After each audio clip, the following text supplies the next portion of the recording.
Bonjour et bienvenue dans l'émission On n'a pas tout dit sur Toonine TV, la nouvelle web TV du Finistère. Je suis avec l'équipe de l'émission d'actualité. Tout d'abord Alain Jolivet qui est à côté de moi et à l'autre bout du canapé, vous voyez, on est dans mon salon. C'est ainsi qu'on tourne ces émissions comme à la maison et on vous présente des personnes qui font l'actualité en ce moment. Et nous avons Bleuquin que vous connaissez bien sur la web radio à l'époque, et maintenant c'est une télévision, maintenant vous pouvez le voir en image en plus, donc c'est formidable. Ouais, je sais pas si on y gagne beaucoup. Hein. Et notre invité d'aujourd'hui est Karine Baranger, donc, qui est sur la liste pour les régionales, dans le cadre des régionales pour le Finistère. Bonjour Karine. De Marc Le Fur, la liste Les Républicains, l'UDI et le Modem. Voilà, qu'est-ce qui t'a amené à t'engager en politique et aujourd'hui d'être sur la liste de Marc Le Fur pour les régionales qui arrivent là bientôt le 6 et le 13 décembre? Le jour où Marc Le Fur m'a appelé pour me proposer d'être sur sa liste, donc avec l'appui de Gaël Nicolas aussi, tête de liste sur le Finistère, j'ai accepté parce que je considère qu'il y a le choix de la Bretagne, il est pour demain. Les prochaines années vont être, à mon sens,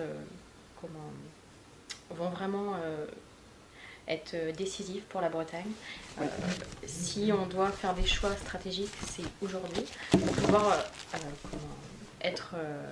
pour pouvoir assurer la jeunesse aussi de demain. On est très peu de jeunes à s'engager au niveau politique et c'est vrai que quand Marc Le Fur m'a proposé d'être sur sa liste, j'ai trouvé ça très intéressant de pouvoir porter aussi les valeurs de la jeunesse, de pouvoir porter aussi les valeurs du travail et celles que je défends à travers sa liste. Ouais. Excusez-moi, n'empêche qu'avec un nom de liste comme le choix de la Bretagne, eh ben, Monsieur Le Fur pourrait faire sienne le slogan de la chanson d'Yvon Etienne. Et si un jour il n'y a plus de Gwenac, je me ferai moine à l'ordre des Vénac. Et ça tombe bien, il y a déjà la tonsure. Hein. Oui. C'est vrai que le nom de la liste, le choix de la Bretagne, Marc Le Fur a écrit un livre que je vous invite à lire. Ça s'appelle Le choix de la Bretagne. Voilà. Chez votre libraire. Ah, dis donc, je ne m'attendais pas. Hein. Voilà. Donc c'est une vraie réflexion aussi à travers les problématiques que rencontre la Bretagne aujourd'hui et tout ce qu'on peut proposer pour elle demain. Il y a toute une liste de propositions qui sont faites. On les retrouve d'ailleurs dans le programme. Ce que je trouve intéressant là-dedans, c'est qu'on entend beaucoup finalement, même notamment chez les jeunes, on en a ras-le-bol des politiques, il y a vraiment un ras-le-bol général. Et dans le document de campagne, on y retrouve vraiment des propositions qui sont concrètes, pragmatiques, où chacun puisse s'y retrouver, qu'on est d'accord ou pas. Après, chacun votera pour qui l'entend et vers qui il se retrouve le mieux. Mais, ou pas. Et en tout cas, voilà, les propositions ils sont concrètes et claires en tout cas. Quelles sont les grandes propositions, les grands points sur lesquels Marc Le Fur insiste? Ils défend l'idée de pionnier. Je pense qu'en Bretagne, on est une région assez, en tout cas à mon sens, hors du commun. On a des personnes avec des vraies valeurs humaines et des vraies valeurs...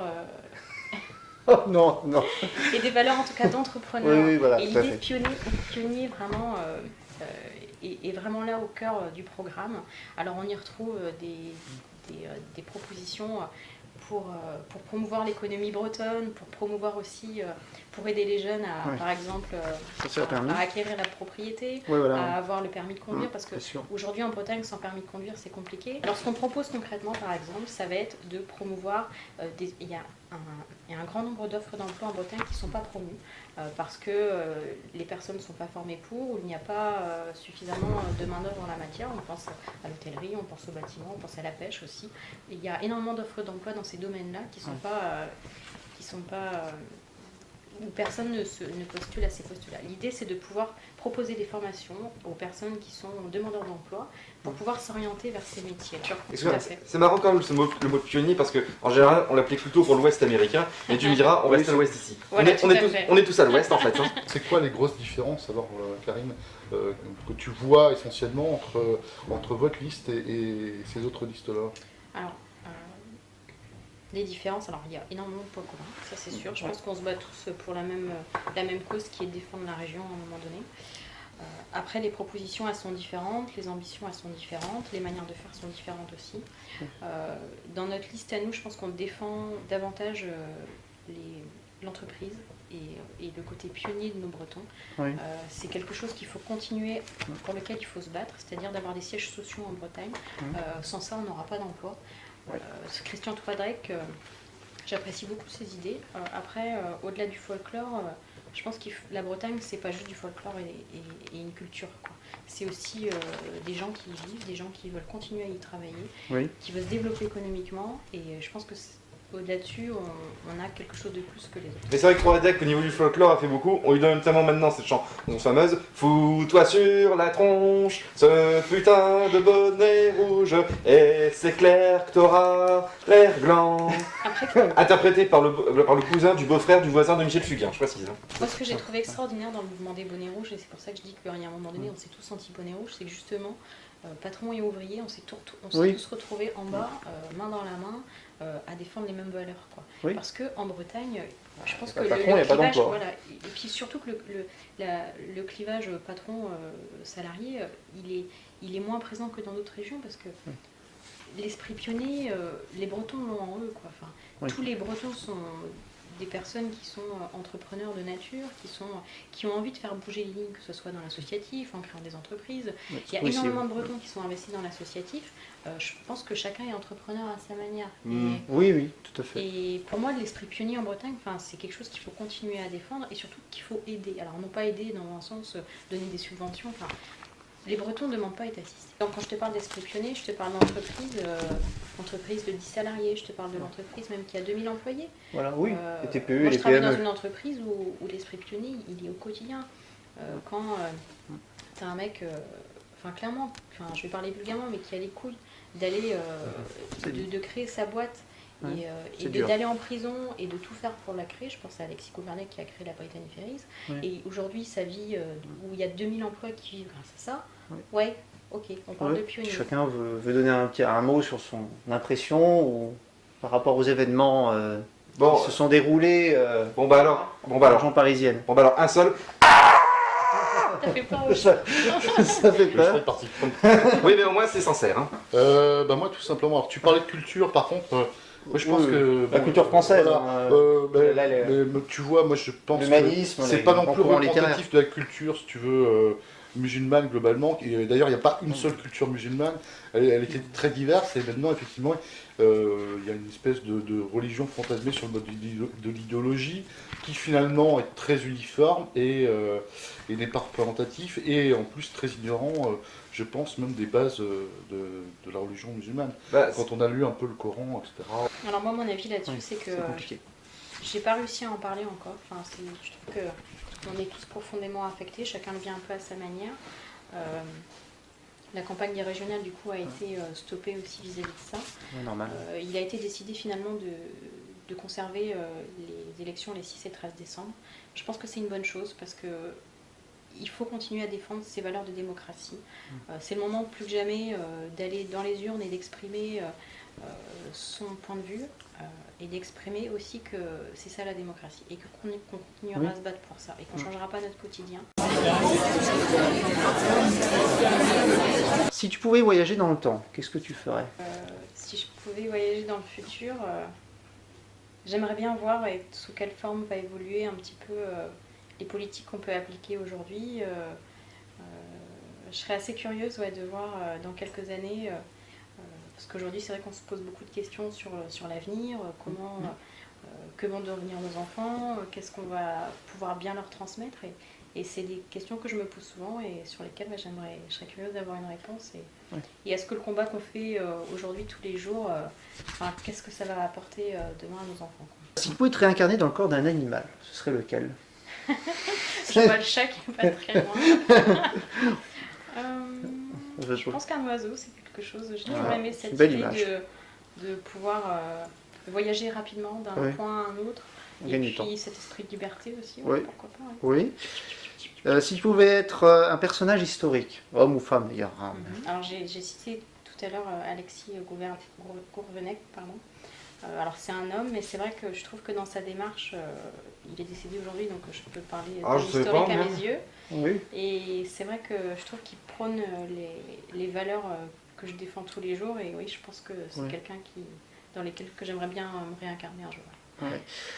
Si tu pouvais être un homme ou une femme politique. Un homme ou une femme politique. Pas du passé ou actuel, hein. Après, il n'y a pas. Voilà, si. Je pense que si j'aimerais bien être dans la tête de quelqu'un, ce serait celui de François Hollande. Parce que j'aimerais bien, parce que pour essayer de comprendre dans quelle démarche il peut être et comment il peut vivre son mandat de président de la République et dans quel état d'esprit il est pour peut-être essayer de comprendre en fait tout simplement ses agissements, surtout en ce moment. Ça peut être simple, ouais. Et enfin, si tu n'étais qu'un mot, ce serait lequel? C'est dur ça, hein. Un mot. Humilité. Je profite puisque Karine est là pour parler un peu d'elle. Donc vous voyez, elle est jeune, elle est charmante, elle est pleine d'avenir. Et il se trouve que dans la vie, on fait des choses différentes. On n'est pas, certains disent qu'on n'est pas les mêmes.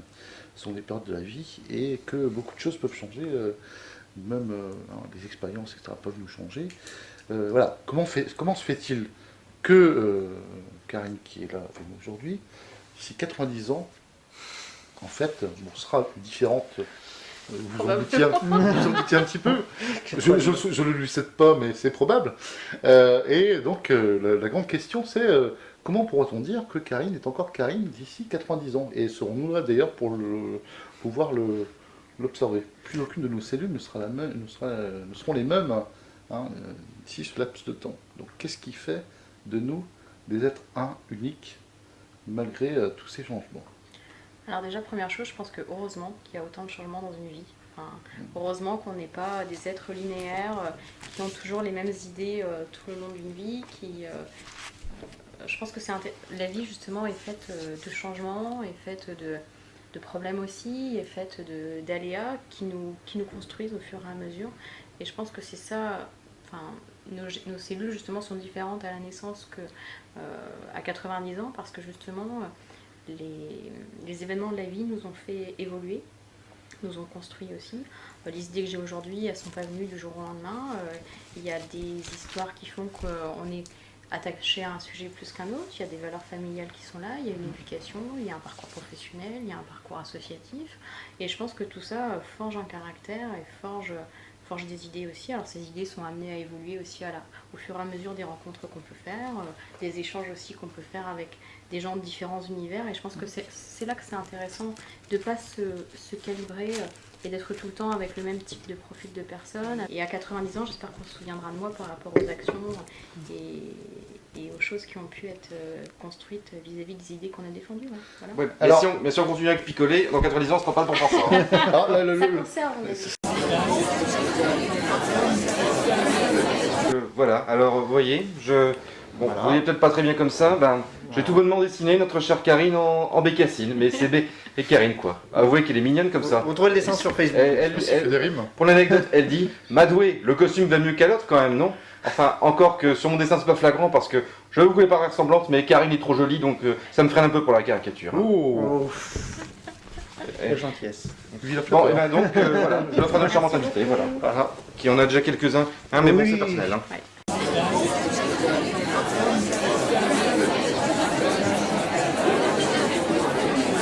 Allez, Kenavo. Kenavo. À bientôt.